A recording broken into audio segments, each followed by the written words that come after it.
The lecture hall buzzed with muted chatter, the air electric with anticipation.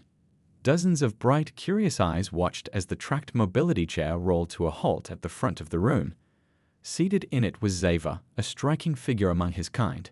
His deep red scales gleamed under the overhead lights, rare and almost regal in their intensity. His tall, lean frame, though diminished by the chair, carried an air of quiet authority. Yet the scars that marred his form hinted at countless battles fought and survived, lending an almost mythic quality to his presence. Terrifying, Xavier said, his voice a low growl that silenced the murmuring crowd. That's the one word I'd use to describe life aboard a human starship. The students, a mix of eager cadets and young recruits from the prestigious Tarvin Military Academy, leaned forward in their seats. Their three-eyed, reptilian faces reflected a kaleidoscope of emotions: curiosity, skepticism, and awe. Xavier's stories of his time with humans were already legendary, but hearing them firsthand was an opportunity none of them intended to waste. Professor Yerin, a distinguished academic with beige scales that glowed with health, stood beside Xavier. She gestured to the students to settle down before turning to the guest lecturer with a warm smile. "Let's start at the beginning, Xavier. What was it like serving aboard the Orion's bow?" Xavier tipped his head in a supple, self-effacing gesture, a smirk among his people. "You've heard the rumors. Humans are fearless, relentless, and, above all, unpredictable. They live on a death world. They thrive in conditions that would kill most of us in hours, if not minutes. Serving with them is an experience." The students exchanged glances. Deathworlders were a subject of endless fascination and horror in the galaxy. Their resilience, adaptability, and sheer stubbornness bordered on the miraculous. And yet, for Xavier, it was clear that admiration was tempered with something else, something darker. "My first mission," he began, his voice steady but tinged with a hint of unease, "was supposed to be a simple shakedown operation. Just routine drills to test the Orion's bow after a systems upgrade. But with humans, nothing is ever routine." He paused, letting the weight of his words sink in. The silence in the room was almost palpable, broken only by the faint hum of the environmental controls. Xavier's left eye swiveled to take in the captivated faces before he continued. "A distress signal pulled us off course. Pirates, we thought at first. But what we found was far worse. A cult, deep in the galactic southeast, had captured a civilian transport. Their intent was ritualistic sacrifice." His tone darkened, and a ripple of unease passed through the audience. One of the students, a young male with pale green scales, raised a trembling hand. "Were there survivors?" he asked, his voice barely above a whisper. "Yes," Xavier replied, his gaze sharpening. "But only because of the humans' unique approach to survival and their terrifying efficiency in combat." The professor nodded, her leftmost eye fixed on Xavier, while her others glanced at the students. "And what about their first aid tactics? Is it true they used methods that would be considered barbaric by most standards?" A grim chuckle escaped Xavier's lips. "Barbaric? No. Ingenious? Absolutely. But I'll admit, the first time I witnessed it, I thought I was watching a form of torture." The room collectively held its breath.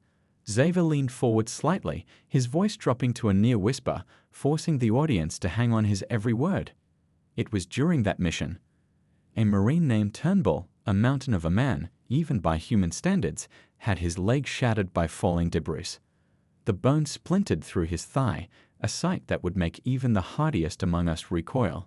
He paused, his red scales catching the light as he shifted. What happened next was unforgettable. The students were on the edge of their seats, their three eyes wide with a mixture of horror and fascination. They didn't wait. Xavier continued, his tone laced with both disbelief and admiration. "No emergency transport, no elaborate medbay. One of their medics grabbed a canister, something they call first aid spray, and sealed the wound on the spot. Blood stopped flowing instantly. Infection was neutralized before it could start."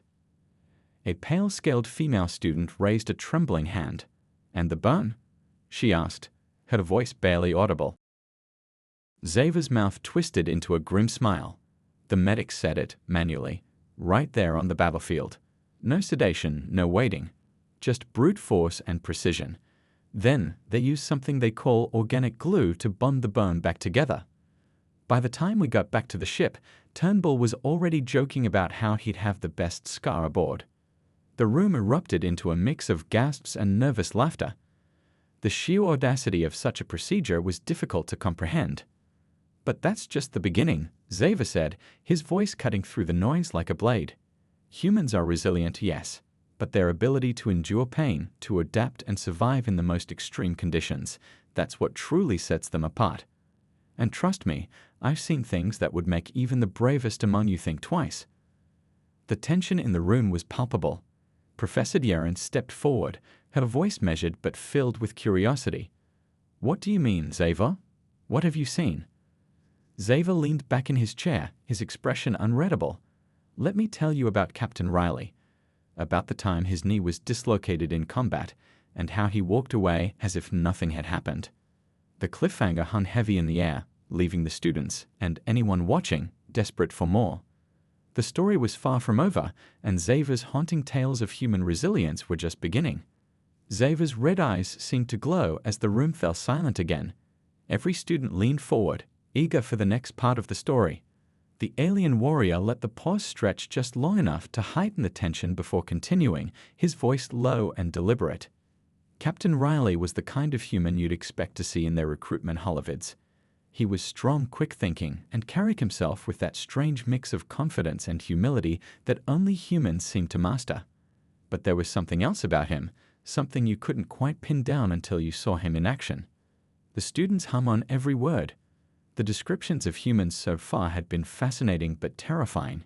Hearing about one specific individual, someone who seemed almost mythical in their abilities, made the story all the more gripping. It happened on a barren outpost world. We were investigating reports of illegal weapons trafficking when we were ambushed. The culprits were well armed, with advanced tech that should have given them the upper hand. But they underestimated the humans on our team. They always do. Xavier paused, his gaze distant as if recalling the vivid details of that day. The firefight was intense, he continued, his voice taking on a rhythmic cadence that mirrored the chaos he was describing.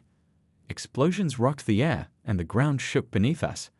The attackers pushed hard, trying to overwhelm us with sheer numbers. And then, in the middle of the chaos, Riley took a hit. Gasps rippled through the lecture hall. Even among the heartened cadets, the idea of injury on a battlefield struck a nerve. "It wasn't a blaster shot or shrapnel," Xavier clarified, his tone dark. "A heavy impact round, something meant to disable combat exosuits, slammed into his knee. The sound it made." He hesitated, shaking his head. "I'll never forget it. You could hear the ligaments tearing and the joint dislocating even over the noise of the fight." The audience winced in collective discomfort, a few whispering to each other in hushed tones. Xavier waited until the murmurs died down before continuing. "I thought he was done. Anyone else would have been, especially with an injury like that. But Riley? He didn't even fall. He just gritted his teeth, grabbed the nearest piece of cover, and started shouting orders like nothing had happened. He fought through the pain like it was a minor inconvenience."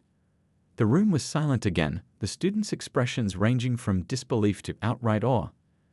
Xavier leaned forward slightly, his voice dropping to a near whisper.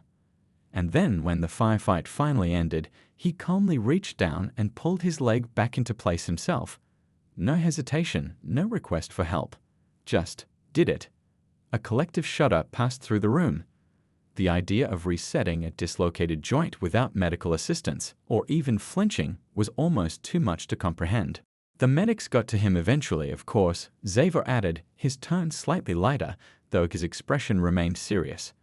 "They stabilized him, made sure there was no lasting damage.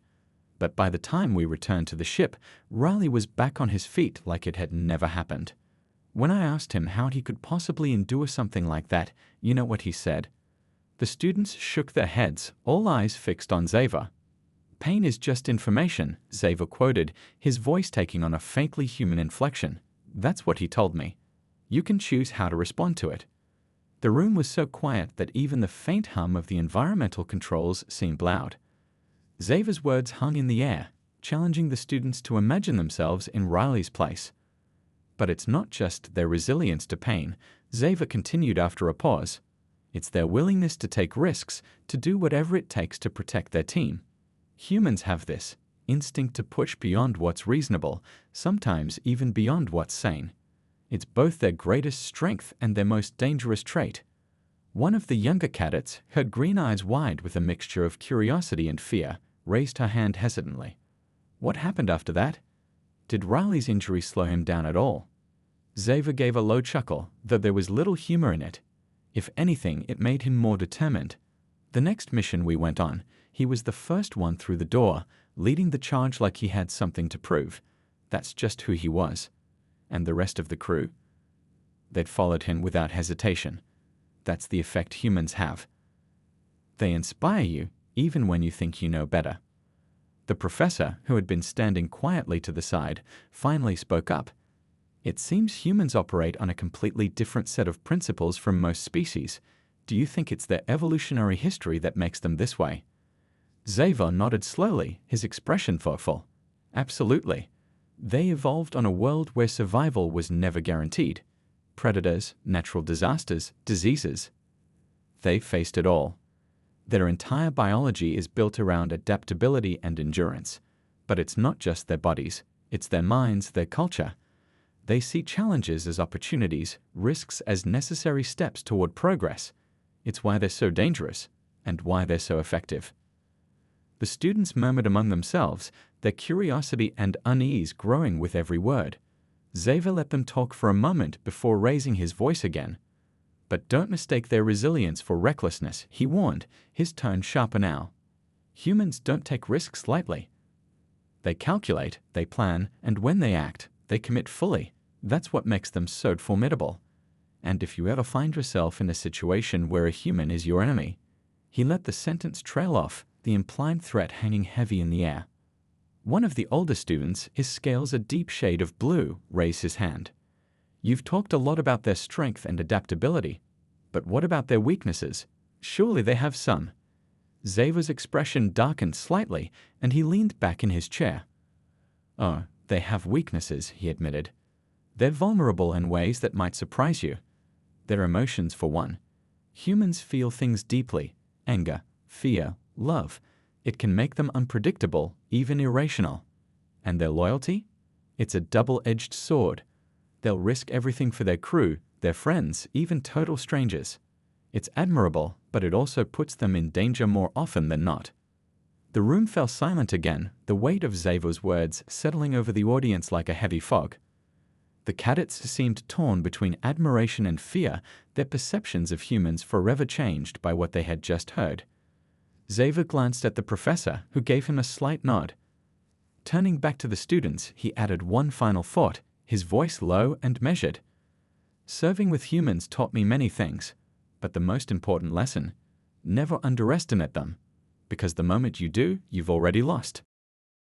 The tension in the room was almost unbearable now, the students desperate to hear more but unsure if they could handle it. Xavier's stories had opened their eyes to a world far more dangerous and complex than they had imagined, and the full implications were only beginning to sink in. As the murmurs in the room settled, one of the cadets, a tall figure with iridescent plumage, cautiously raised their hand. Commander Xavier, if humans are so formidable, how do other species even stand a chance against them? Surely they must have strategies to counteract their strengths. Xavier's crimson eyes flickered with something like amusement. It's not as simple as coming up with strategies. Every time you think you've figured them out, they'll surprise you. And it's not always in ways you'd expect. He shifted in his seat, the memory he was about to share visibly weighing on him. There was a time when I was stationed with a mixed species unit on the edge of contested space. Our mission was to monitor a potential incursion by a hostile faction. Among us was another human, Lieutenant Hannah Sullivan. She wasn't like Captain Riley. She wasn't loud or commanding. But she had this quiet determination that was just as unsettling. And she had a way of seeing patterns where the rest of us saw chaos. Xavier leaned forward, his voice dropping as he continued. We were tracking what we thought was a series of random attacks. Outposts disappearing overnight, supply lines severed without explanation. The attackers were like ghosts, no survivors, no evidence left behind. Everyone else in the unit was baffled, even frightened. But not Sullivan. She didn't see random attacks. She saw a plan. The cadets listened in silence, their eyes wide as Xavier painted the scene with his words. She spent hours poring over the data, connecting dots no one else could see. She worked tirelessly, often to the point where we had to remind her to eat or sleep. And when she finally cracked the code, her findings were unsettling, to say the least. The enemy wasn't just attacking at random. They were setting up a trap, a massive one, designed to lure us into a false sense of security before striking all at once. And they were planning to use our own weaknesses against us. Xavier paused, letting the weight of his words sink in. The thing about humans is that they don't just survive, they anticipate. They prepare for the worst and then go a step further. Sullivan didn't just identify the trap, she turned it on its head. She proposed a counter-strategy so bold, so reckless, that the rest of us thought she was out of her mind. But she was calm, confident. She said, "Trust me. This will work." He shook his head, the memory clearly vivid. And it did. Her plan forced the enemy to reveal themselves, and we took them down before they could execute their attack. But the cost, Sullivan didn't make it out unscathed. She was gravely injured during the operation, and we all thought we'd lost her. But somehow she pulled through. She fought her way back from the brink, just like Riley had, and when she finally woke up, do you know what she said? The cadets shook their heads, completely captivated. Did it work? Xavier's voice was barely above a whisper. That was the first thing she asked. Not about her injuries, not about whether she'd survive. Just, did it work? The room was silent, the weight of the story hanging heavy over everyone present. And that, Xavier continued after a long pause, is what makes humans so dangerous and so extraordinary. They don't just fight for themselves. They fight for the people around them, for the mission, for something bigger than any one individual. And they'll keep fighting, no matter the odds, no matter the cost. One of the younger cadets, their voice trembling slightly, asked, "But isn't that also their weakness? If they're willing to risk everything for others, doesn't that make them vulnerable?" Xavier nodded slowly, his expression somber. "You're not wrong. Their loyalty, their compassion, it can be exploited. And it has been. There are stories of humans being lured into traps because they couldn't leave someone behind, or because they trusted someone they shouldn't have. But here's the thing. Even when they're vulnerable, even when they're betrayed, they don't give up. They adapt. They learn. And they come back stronger." The cadets exchanged uneasy glances, the complexity of what they were hearing challenging everything they thought they knew about humans.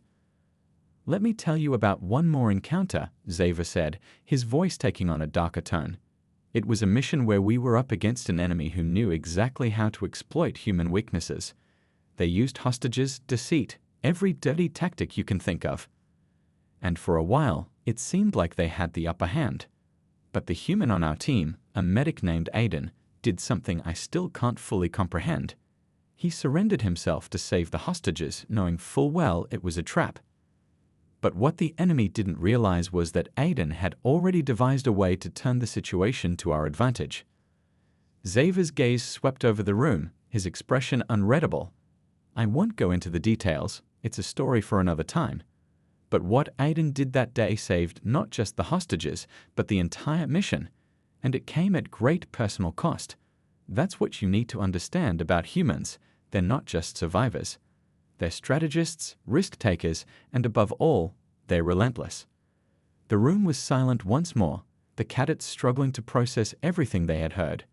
Xavier's stories had painted a picture of humanity that was both inspiring and deeply unsettling, and the full implications were only beginning to sink in. Xavier leaned back in his chair, his expression thoughtful. "You've heard the stories. Now it's up to you to decide what you'll do with this knowledge. Will you fear them? Respect them? Or maybe just maybe learn from them? Because one thing is certain, whether you're their ally or their enemy, humans will always keep you guessing." With that, Xavier fell silent, leaving the cadets to grapple with the weight of his words. The tension in the room was palpable, the unresolved questions hanging in the air like a storm waiting to break.